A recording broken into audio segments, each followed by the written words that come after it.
Right, moving on now to something which should hopefully be just a little bit less rubbish. Nissan's new 370z. Now, Tiff absolutely adored its predecessor, the 350z, but Nissan said they've changed absolutely everything on this new one. Which is rather worrying, because there were only two things I didn't like about the 350z. The first was a suspension cross beam in the rear luggage compartment, which totally compromised the space, and that's gone. And the other was a very nasty plastic cubbyhole in the centre console, and that's also gone. So, what have they changed on the rest of it? Well, for a start, the new Z is 50 kilograms lighter and has 16 more horsepower. And I love the design's new slashes and kicks that make the car look tighter and meaner. Just look at that swoopy profile and tell me you wouldn't like one. To test the car, we've come to somewhere very special. A place I've been keen to visit before it completely crumbles from view. This is Reims in northern France, which hosted the French Grand Prix back in the day.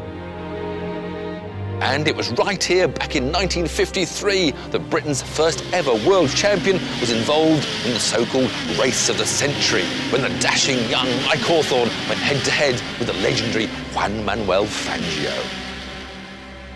The circuit was incredibly quick, being little more than a triangle consisting of two very long straights connected by a section of frighteningly fast curves. You can no longer drive the whole circuit as this dusty loop ends into a dead end, but you can't help but marvel at the heroics of the drivers that used to wrestle their monstrous machines through these sweeping corners on their skinny little tyres. Hawthorn and Fangio battled for 60 laps of this 5-mile circuit, swapping the lead on virtually every straight, with the young upstart occasionally looking across at his great hero and giving him a cheeky smile as they roared towards speeds of nearly 200 miles an hour with just little tiny fly screens to protect them from the elements.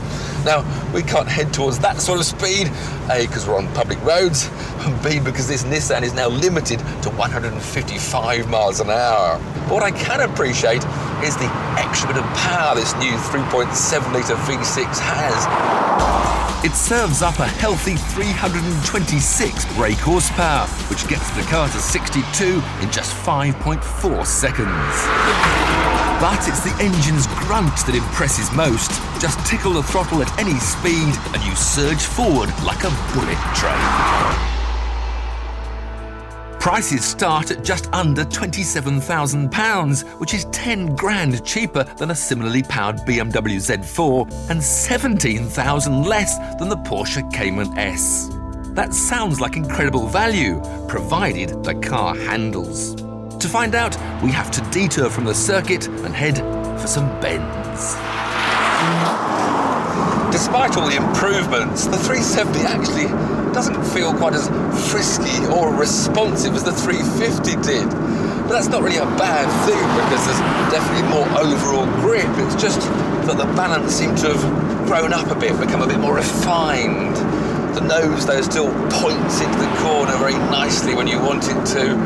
Once you start adding the power, the rear follows round.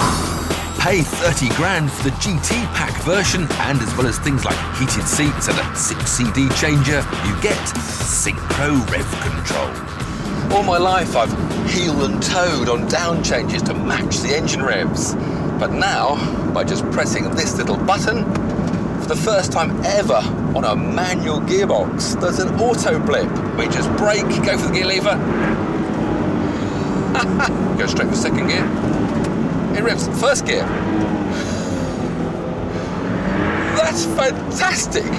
Oh, how Fangio and Hawthorn would have loved an auto blip for every time they braked at the end of those long straights and had to go down to the gearbox, double declutching and heel and towing to make sure they didn't burst the transmission or blow the engine up. That's brilliant.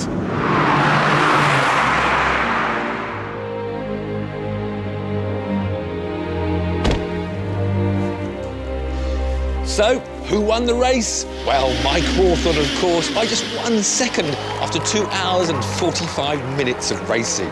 And to celebrate, he headed to the local hotel with a bottle of champagne in one hand and a pretty girl in the other. And I reckon Nissan should pop open the odd bottle of bubbly as well, because from where I'm standing, this 370Z looks like a surefire winner.